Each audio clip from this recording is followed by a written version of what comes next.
What's good, Atlanta? This is the Blog and Dirty Podcast, where Dirty Bird is the word. If you haven't heard, I'm your host, John Buhler, lead writer, FanSided.com.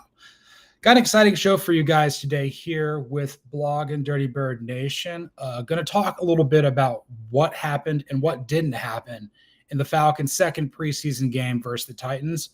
What can we look ahead to on Friday night's game versus the Dallas Cowboys, and then maybe a little bit of what we can look forward to heading into the season. So, without further ado, let's have a little vibe check. How are we feeling about the Falcons' two preseason games in? Oh yeah, before we begin, be sure to hit that like and subscribe button there on YouTube. You guys have been fantastic, really picking up a lot of viewers and everything in recent weeks. I love all the support that I've gotten from FanSided, Minute Media, and all of you. So yeah, keep hitting that like button, and let's get on with the show. So how should we be feeling about the Falcons' two preseason games in? There's good, there's bad, there's ugly, there's fantastic things. It's kind of a mixed bag across the board. I would say in terms of what is good for this team, the biggest thing for me is I think that coaching staff has a pretty good feel of what the roster is. We're seeing more and more starters not playing in these preseason games, meaning that we know their jobs are locked up. There's nothing they can really do to knock themselves off the team. They're really allowing the guys competing for the last handful of roster spots to show what they got in the preseason games. And I think that's been reflected by who's playing and who's not. I also think it's important that the new coaching staff, or the coaching staff right now, is not forcing, for lack of a better word, rookies into starting roles. They got to earn it. And I think having this team being hungry, particularly on defense, is going to work out quite well for this team. So I've been pleasantly surprised with what I've seen on defense for the most part. Pass rush kind of gets there, kind of did a better job of showing that more versus the Lions than they did versus the Titans. But, Cam Ward's talented. That kind of comes with the territory there in Nashville. I do kind of want the secondary to be a little more locked in, a little bit deeper. Maybe there's some concerns to be had there with that end of our defense, but I kind of like where the front seven's going. As far as kind of where I have some concerns, my biggest one is there's not a lot of depth along the offensive line. That's become readily apparent over the last two preseason games. Once we have the guys who are not starting, whether that's Jake Matthews, Matthew Bergeron, Ryan Newsel, Chris Lindstrom, and Caleb McGarry, it's a lot of poppers, not a lot of princes there along the offensive line. I've really not been impressed with seventh-round rookie Jack Nelson out of Wisconsin. A lot of holding penalties. It seems as though Storm Norton's been the one guy who's been consistently good. Maybe Kyle Hinton's kind of been there as well. Again, Elijah Wilkinson's been on the team for a bit. Doesn't really look like it. So I don't necessarily know if this team's got a lot of depth behind its offensive line, but right now I feel very confident in the front five. God forbid we get some injuries up there, because that could throw a wrench in the entire thing here for the Falcons. So I thought it was good to see Nathan Carter get that big run kind of after what happened, in the Lions game with Maurice Norris and everything like that. But again, the team wasn't running the football very well versus the Lions, a little bit more so versus the Titans. But again, we're not playing Bijan Robinson, Tyler Algier, or really any of the starters along the offensive line. So that's going to always kind of be something that's muted a little bit. And I think in some aspects, yes, Eric Parker. No depth along the offensive line. That's going to be a major issue for the team. Yeah, feel free to put something in the chat, and I'll try to answer it as best I can as we go along with the show. I also kind of wonder if there's any real depth there in the secondary. I mean, maybe some guys will kind of move into these roles. Again, they've addressed that a lot in the offseason with draft picks and undrafted free agency. But again, really that's kind of where the team's kind of built on thin ice. We can't afford a major injury there. That being said, I think there's a lot of depth there potentially at receiver and in some capacities.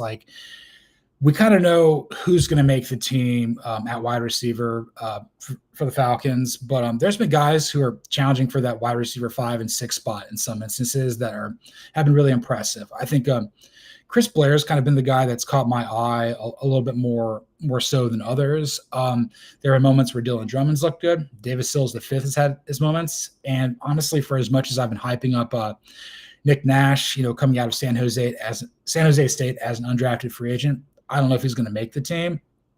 But I think what's become apparent is Casey Washington's going to. And because you're looking at we'll talk about the Darnell Mooney injury here shortly. But it's Drake London, it's Darnell Mooney, it's Ray McLeod, Kadero Hodge, probably Jamal Agnew in some sort of special teams role, Casey Washington. Maybe if Agnew's kind of more of a special teams guy, maybe you add another receiver to it. But I've been impressed to see the receiving core kind of come together and just really fight for that last spot. Love seeing the competitive nature there for the last guy on the roster, in essence. I think the quarterback play has been pretty good for the most part. We haven't seen Michael Penix Jr. or Kirk Cousins play, but I think Easton Stick has certainly held his own. I hate what happened to Emory Jones. Obviously, we'll talk about him here in a second, but Easton Stick has come in here and been serviceable. I mean, probably even more so. Like in the event that something bad happens to somebody else, that Cousins needs to get traded because nobody else has somebody else out there. I think really the big thing is Stick has shown that he can do it. I mean, obviously if Penix gets hurt, the team's kind of screwed. I mean, that's just kind of how most teams are. I mean, that's the whole Peyton Manning, Bill Polian method where we don't practice screwed. There's not going to be great backup quarterbacks here. We do have one in Cousins. Maybe we have one there in Stick as well. I also kind of feel that they're entrusted TJ Yates to be the play caller for the Titans game. And I think that he may be a guy that could potentially replace Zach Robinson from within. At some point, we all have to be honest with ourselves. This guy is going to eventually be a head coach. It's the downside of hiring a defensive-minded guy. You're going to lose a star offensive coordinator at some point. Not saying it's going to be this year or next, but Zach Robinson comes from the Sean McVay, Kyle Shanahan coaching tree. Also, his alma mater of Oklahoma State could potentially open up if Mike Gundy, his former head coach, doesn't get it going here this year. That team went 3-9 last year, went 0-9 in Big 12 play. Can't do that there for the Pokes. But I think for the most part, there's not a lot that I really needed to glean from the preseason with this team. Everything that I kind of knew has been reaffirmed in a lot of ways. In a more positive, yes, the receiving core has been better. Definitely get some concerns with the offensive line depth, maybe in the secondary as well. Easton Stick has been a pleasant surprise, but I know we got one more versus the Cowboys here on Friday. We all know kind of what happens in the final preseason game. It's nobody who's going to make the team is really playing. Maybe the last guys vying for a roster spot will. We're just trying to stay healthy at this point. So that's really kind of what I got here. Again, I thought that the Falcons looked better in practice than they did versus the Titans in the preseason game. But each day is different. So again, I think that it was positive to have those joint practices with the Titans and everything like that. And I'll talk about the Titans here a little bit more in a minute. So let's move on to our next topic here with a further calibration to our roster. Gosh, I love talking like Mike Smith. Emory Jones and DJ Chark have been waived, making room for DiNucci and Ronnie Perkins to join the roster. So these are kind of the two most recent transactions. Emory Jones had initially came on the Falcons as a practice squad player. I remember him in college a little bit. Florida, Arizona State, kind of bounced around a little bit. He, I think he got a concussion, so he didn't really clear concussion protocol. Rather than put him out there and subject himself to more harm or whatever, Falcons decided to waive him. They brought in former JMU, Dallas Cowboys, Denver Broncos backup quarterback Ben DiNucci. Again, he's going to be kind of filling in, for Jones here, playing behind Easton Stick versus his former team. I wrote about this for FanSided.com. The Cowboys really try to make Joe Milton the third stick for them as Dak Prescott's backup quarterback. Again, you have to remember that Cooper Rush now backs up Lamar Jackson there in Baltimore. So Cooper Rush, one of the higher-end backups in the league, is no longer there. Maybe if DiNucci plays well, maybe that's the guy that the Cowboys could look at. Again, I don't really see him doing much with this team other than, just basically filling out a couple of snaps and stuff in a meaningless preseason game. As far as DJ Chark is concerned, really the big thing here for me is, this is a guy that was a phenomenal player at LSU. He was a Pro Bowler at the Jaguars, and he came to this team signing late. He came to the team signing a little bit late here, probably because like he was working out with, I believe, Easton Stick. Again, they were Chargers teammates. I think they're working out in Dallas. This is a guy that we signed kind of in the wake of Darnell Mooney getting hurt, thinking like, okay, maybe he's going to come in here and maybe fill in the roster spot there. Maybe there'll be opportunities as well to,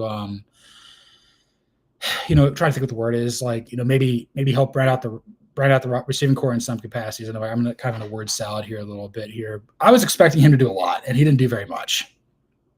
And really the big thing for me is like he's just not the same player. And the fact that like everybody else kind of in the receiving core playing in these preseason games kind of outshined him a little bit.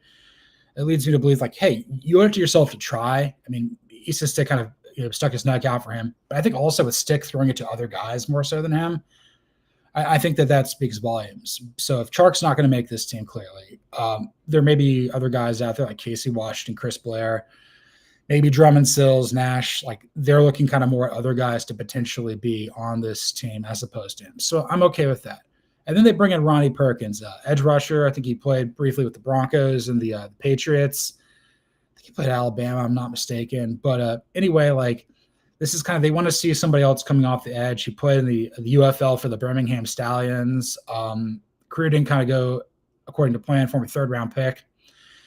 Again, they're still trying to figure out, what they can do out along the edge. The Falcons just still trying to see if they can get some sort of pass rush here. I think that's kind of where the bulk of the coaching staff is trying to figure out who's going to make this roster.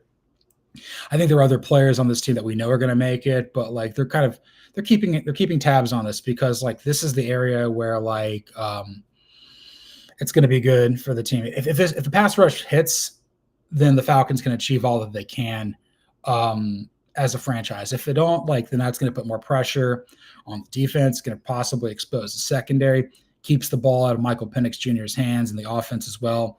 Really need that part of the team to really click here. So I don't necessarily know if Perkins is going to factor into it very much here, but like I appreciate the Falcons just kind of like looking like, look, we may have a better feel for what we've got at receiver.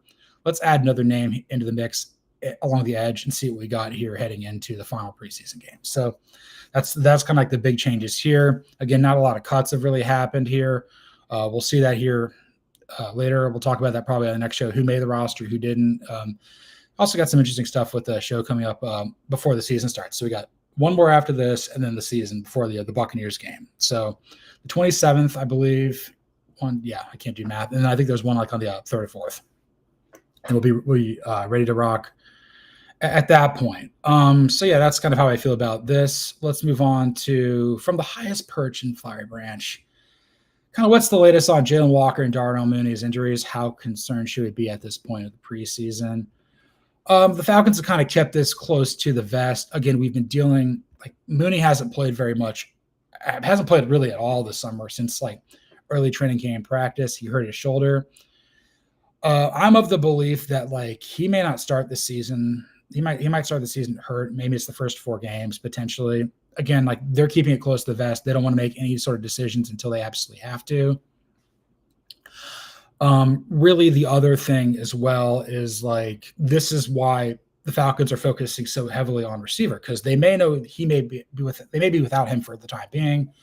It's kind of more concerning like Chark to make the team. Again, a guy who's had a lot of success at this level. So they got to find people who are going to be able to prop up and support Drake London as best they can as the wide receiver number 1.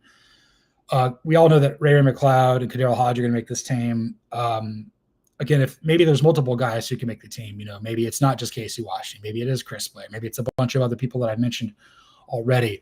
So that's kind of what it is with Mooney. Again, I don't think the Falcons are like overly concerned about it, but like they're not going to really rush him back as much as they should.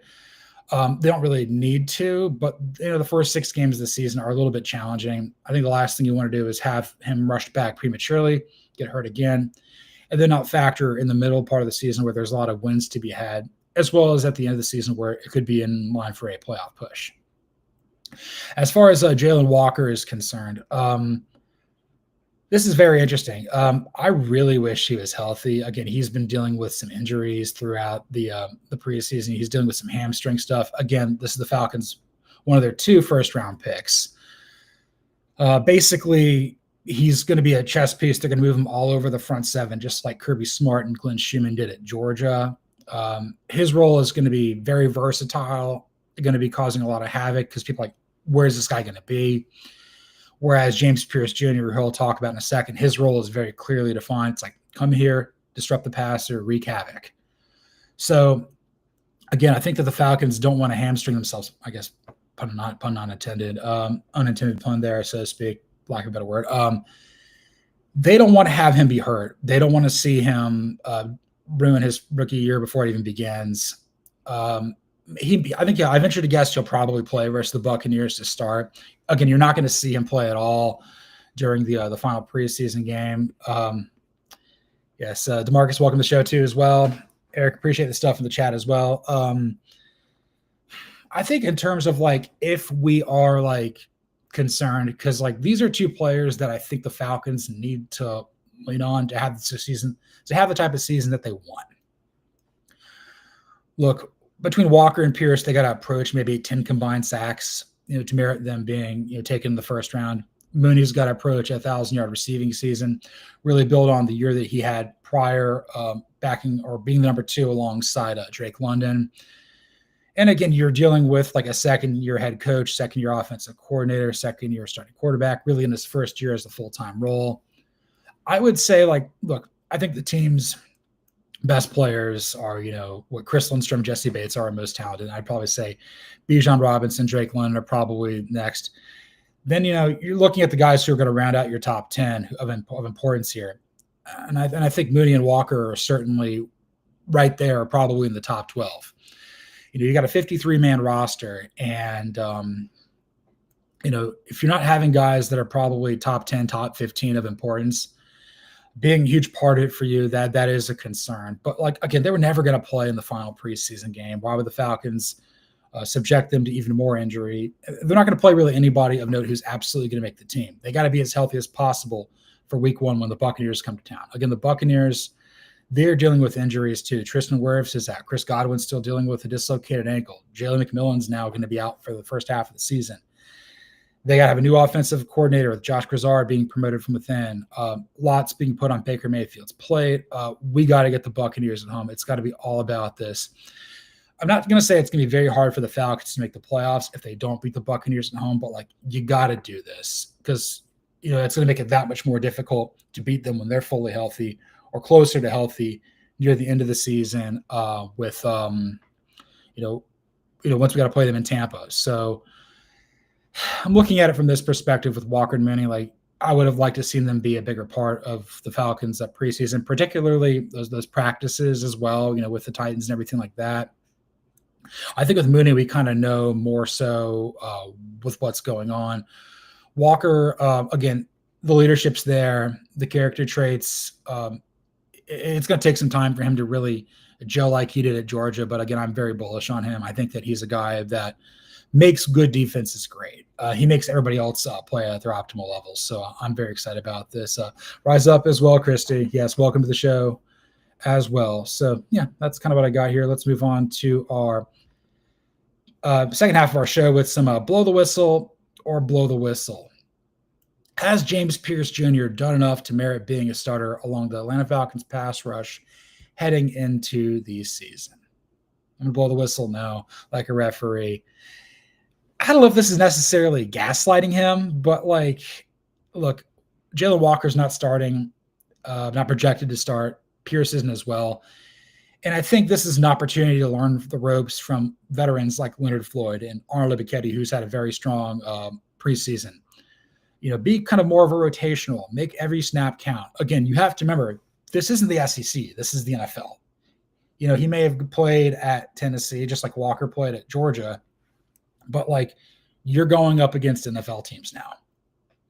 You're not just the overwhelmingly best player on your team. You're expected to be eventually. And I think with James Pearce Jr., the one thing that I've really liked about him this preseason is when he's on the field, he's making an impact. In practice, he's getting physical. He's creating disruption. He's getting in linemen's heads. And I've seen him get like double teamed a lot in preseason games, opening up opportunities for other guys to make plays. And I think maybe he's kind of more of I thought he was more of a speed edge rusher, things like that. But if he's kind of that sort of guy where the offensive line, the other team has to be accountable and know where he is at all times, that's going to create opportunities for this team to really take off. And I think more so, I've been really impressed with the second-year rookies or the second-year players. Second-year rookies, that's an oxymoron. Second-year players like Rook or Horhoro and Brandon Dorlus there in the defensive tackle. I think that they've really kind of shown hey, maybe they're going to make that second-year leap. And again, we haven't seen guys like David Onyemata play very much at all. Morgan Fox maybe a little bit, coming over from the Chargers and everything like that. But I think just having a very clear and defined role for the guys that are rookies on this team. Again, I don't think there's any rookie on the Falcons in line to start right now. I don't think Xavier Watts is going to start. I don't know if Billy Bowman Jr. might have the best shot because Dean Alford's ahead of him. And then I've obviously mentioned about, what Jack Nelson struggles at tackle. Kobe Bryant, I haven't mentioned him yet. And then Nick Nash is kind of there at wide receiver as well.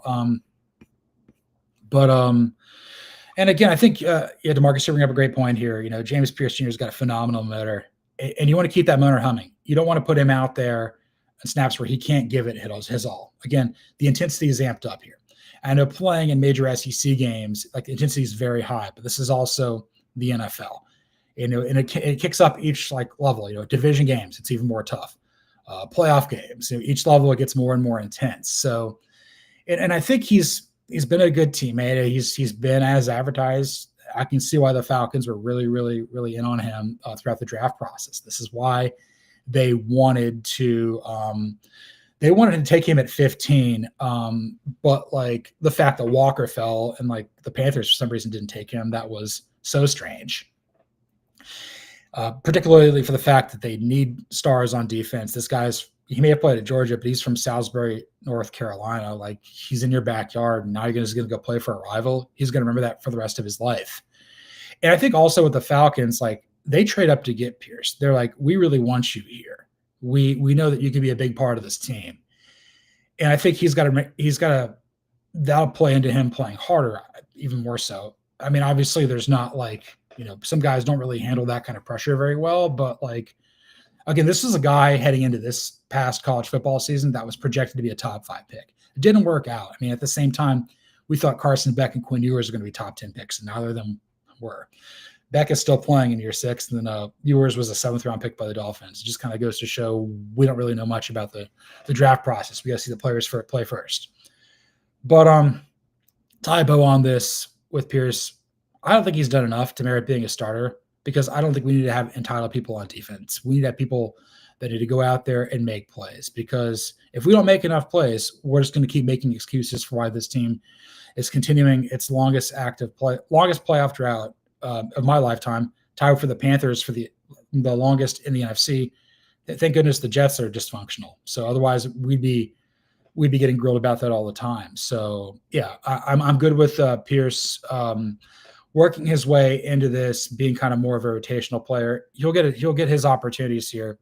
And I think anyway, all the best teams in the NFL, they have rotations. They have guys that go in and be impactful. They're not playing all the snaps. That's what makes the Eagles so good. They're just relentlessly at you. And that has me really excited about them. So let's move on to our penultimate topic here with some playoffs. You kidding me? Ticker's acting up. Always does that. Have the Falcons done enough to improve, or have the Falcons improved enough to make the playoffs this year? Again, I wrote about this for FanSided.com, kind of in conjunction with about 6 other teams. I was asked, who are the 6 most improved teams in the 7 most improved teams in the NFL? Who's going to be better than they were a year ago? And I had the Falcons as the 2nd most improved team. Again, my bias is showing. I think that the Patriots, they got a further way to climb. I think Patriots are going to be pretty good too. Mostly because I don't think that the Jets or Dolphins are going to do much in the AFC East, and somebody's got to challenge the Bills. But I think bringing Jeff Ulbrich back in as defensive coordinator, that lowers the floor from what it was under Jimmy Lake. Again, I don't know how great the ceiling is going to be under Ulbrich, but like the continuity and the friendship he has with Raheem Morris and the tenacity. I think he also knows secondary play pretty well. That the Jets, when he was their defensive coordinator and interim head coach, eventually replacing Robert Saleh, that position group really took flight there for Gangrene. I think Raheem Morris, which is interesting because Ulbrich is kind of more of a linebacker. He played for like the Niners for a decade, the 2000s, roughly. Then Morris is more of a defensive back. He kind of seems like he knows edge rush a little bit more. So maybe they can kind of complement each other as well. I think people are really bullish on this Atlanta Falcons offense. If all the pieces fit together, this could be a very fantastic unit, being able to score a lot of points. Like, I don't know, you look at teams like the Bengals. Maybe the Bears can score a lot of, if that's going to be the case with Caleb Williams or not, but the pieces are coming together here. And there are other teams on this article. Definitely check this out on FanSided.com. I said that the Cardinals will be better. I think the Panthers will be better. Titans will be better. I'll talk about them here now, maybe a little bit more. Patriots, trying to think who else I had on that list as well. Bears. Look, I think the Titans, even though we lost the Titans in the preseason game, I think there's a chance that team might actually win the division. Someone's got to win that division. I don't necessarily know if I trust the Texans. Don't trust the Colts at all. And the Jaguars, it kind of feels like there's really only one way for them to win. They got to throw the ball a bunch. Don't necessarily trust Trevor Lawrence. Cam Ward gets the ball out. I kind of believe in Brian Callahan and his partnership. But again, Titans ownership is incredibly screwy. They kind of wanted to fire him after 1 year. Man, this is just second generation owners are the absolute worst. It's just awful. But I will say this, and I'll touch on this more probably next week, maybe in 2 weeks. I will kind of put forth my playoff fields, who I think is going to win each division, who I think is going to make the playoffs, and who my Super Bowl and playoff picks are going to be. I'm going to spoil this right now because I'm going to be talking about this on a podcast that's coming out later this week. I'm going to be going on Simon and Friends doing our annual win-loss total over-unders. So I've basically looked at every team in the NFL. I'm like, okay, do I like them more or less than what the under provides? I've got the Falcons going 11-6 and making the playoffs. It's going to be very close with them in the Tampa Bay, who I think has I think they're going to end up with the same record too. I don't know how the tiebreaker is going to work out, but I think that they both end up making the playoffs. I think the NFC South gets 2 teams in because I think the NFC West is going to just get 1 in. It's going to be very tight there. Maybe 2 wins separate the top and bottom of that division. I don't think the NFC North gets 3 in. And then I think obviously the NFC East is going to get Washington and Philadelphia in some capacity. So if Atlanta wins about 10 games, they're right there. 11 might be pushing it, maybe just a tad, but I don't know. Teams make a leap. This is an 8-9 team a year ago that I thought could have potentially won 11 games. There were a few out there that we just handed away. Should have beaten the Chargers. If the team was more locked in, maybe you could have beaten the Commanders or Panthers at the end of the season. Nearly beat the Chiefs. Really, the only 2 games that we just looked terrible against were the Vikings game and then the absolutely awful game versus the Broncos. There are games out there where like the Falcons aren't getting blown out in a bunch of games. It happens every so often, but they're close, but it's been a lot of no cigar. So, and again, I talked about what their ceiling is. I think this team could win the NFC South. I think they could win maybe 12 games, maybe get a 3 seed, and then maybe get to the NFC Championship game. It all comes down to matchups. Look, I don't think that the Falcons this year have enough to get past Philadelphia if they're firing on all cylinders, Washington if they're firing on all cylinders, maybe Detroit. I could be wrong here, but the chances of the Falcons facing somebody in an NFC Championship game who's just further along in their competitive life cycle, it seems pretty likely. But I think the goal for this team is to make the playoffs, try to win the division, get us a home playoff game. Haven't had one of the Bens ever. So much is riding on this team being able to do this. I hope that continuity will be key here, but if this team's just more 7-10 Arthur Smith, whatever. If it's just more nonsense like this, then I can understand like ownership being frustrated in some instances as well. But I think I think when I look at this team, that it's built to kind of take that next step. Now you're entering your win now mode, so to speak. And again, there's teams that are further along in their competitive life cycle. Like this is the year Baltimore needs to make it happen. This is the year Buffalo needs to make it happen. Maybe Houston's missed its window of opportunity in the AFC. In the NFC, like Washington needs to take a step forward. Can Philadelphia continue? Is Detroit's window closing? What do we make of Green Bay and Tampa Bay at this point? It's all fascinating, but like for the most part, I think the Falcons have improved enough internally. Like the players internally are leveling up a little bit, and I'm bullish on seeing what they can do. Again, I don't think this is a team that's going to win a Super Bowl this year. Maybe in a year or two. Maybe I'll be really drinking the red and black Kool-Aid at that point. But yeah, we're getting close here. We got to make that big step here. We got to let's win 9 games and see what happens. All right, let's move on to our final topic here. With not a game, we're talking about practice. What do we need to look forward to in the final preseason game versus the Cowboys on Friday? I think it's really important to see who's not dressing, because at that point you're like, this player's made the team. If there's guys on the roster bubble that, are not dressing, that probably means they're in. And then you can kind of be like, okay, how do we fill out the 53-man roster? Here's how we're kind of going with this. We know this guy's going to be on the team. We're not going to let him get hurt. Maybe a guy's potentially a trade candidate there too. And I think is also from, the third preseason game, I'd like to see how the pass rushing rotation works. I'd like to see the defensive back kind of be locked in. Really want to see the offensive line, the reserves, put forth a strong game, because they haven't really done that up to this point. Just want Easton Stick to kind of stay healthy out there. And as far as DiNucci is concerned out there, like maybe he lights up the Cowboys, kind of a spite game for him to keep his career alive. Maybe he goes back to Dallas and stuff like that. But again, like it's the first and only preseason game on the road. The last 2 have been in Atlanta versus the Lions and Titans. We're going to be in California or Dallas. I don't even know or care, really. It doesn't matter. Maybe they're in Dallas. I want everybody to stay healthy and just look for the guys who are really giving it all, because they know like the chances of them making this team, it's all going to come down to this performance. And in a lot of ways, not a lot of people really pay attention to what happens in the final preseason game. Again, every team views the preseason differently. Some take it very seriously. We know that the Chiefs have done that under Andy Reid. We saw the Bengals do that under Zach Taylor this year with Joe Burrow playing a lot of snaps. Then you've also seen guys, like Sean McVay, the Rams, they don't take it seriously. We're not playing starters either. Every team is different. Every team is trying to figure out who they have, because every team's at a different point in their competitive life cycle. I will say, though, this is another team with Dallas that I think the Falcons could be better than, probably should be better than, but you got to go out there and prove it. What is important to understand from the Cowboys' perspective here is this is Brian Schottenheimer's first year as a head coach. He got promoted from within. He's replacing Mike McCarthy. He's a son of Marty Schottenheimer, the late great head coach of the Browns, Chiefs, and Chargers.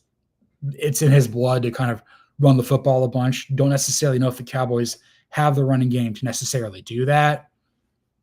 But I will say this. I think what's really important to understand here is, look, Schottenheimer has the potential to be a one-and-done head coach. And again, like Jerry Jones is so fickle, as long as he's crossed the Al Davis Rubicon, if you will, where like the team's just wacky. The Cowboys they're not winning championships anymore. We'll see what they kind of become. In my win-loss total projections, I think I've got them winning like 6 or 7 games, maybe a slight under. But like if it goes well, they might be able to win 10. I kind of view them as like a less fun version of what Carolina is. I think that Carolina is ascending, whereas I think Dallas is kind of on the down tick or just kind of stuck in the mud, if you will. The Cowboys, they're trying to figure it out, the running game. So maybe this is a great opportunity to see the defensive line really come together, stop the run, work together as a unit, really just play for each other. I really want to see the really want to see the whole defense come together here for the Falcons. And again, I'm not super worried if they get a win or not in this preseason game. I'd just rather not see guys get hurt. I think the other big key is I really think that we really need to see like just maybe a little more depth in the back end, because I think the Falcons, the last thing they want to do is just be able to give up easy scores on defense. Yes, maybe he gets the ball back in Penix's hands quicker, but like we can't just give points away. Like, I know that this is probably going to be an offensive-led team going forward, but like if you're not rewarding your players with your offense with great defense, resentment could happen, some capacity in that way. I want to see the defense just really kind of hone in, because the Cowboys, they've got some pieces in offense, but I don't really expect Dak Prescott, CeeDee Lamb, or George Pickens to play very much. They don't have a lot of depth across the board, but just really lock in and try to play the best football you possibly can, and kind of, leave nothing to doubt. Like, basically enter the season versus Tampa Bay, with some momentum, as opposed to having to restart it up from the top. Yeah, there you go. Not a bad episode today.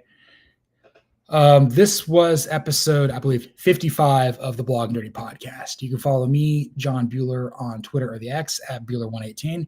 You can follow the show on YouTube at Blog and Dirty FS. You can follow along on Twitter or the X at Blog and Dirty.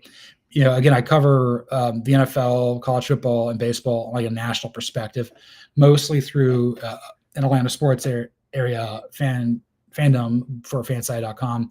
Read all my work there. Be sure to read everything about the Falcons on blogandirty.com. You can read stuff on a regional betting site, ATL a Day. That was my first site I wrote for FanSided back about a decade ago. Give us a 5-star review on Apple Podcasts. Really helps the show grow. Keep hitting that like button. Keep hitting that subscribe button. We're almost there to the season. You guys are making this so much fun. I'm looking forward to another fantastic year of Falcons football, or at least an interesting one. I mean, this team's always interesting. They win games they don't expect to win. They lose games they probably shouldn't. This team's utterly fascinating. One day we will see this team win a championship, but until then, let's just keep fighting for it. Let's just keep fighting for our rights to be fans of this wacky, weird, wonderful team. Yeah, that's all my information there on the bottom of the screen. Follow me at Buhler118, lead writer, FanSided.com, John Buhler, all that other good stuff. Once again, thanks for listening, and this is the Blog and Dirty Podcast.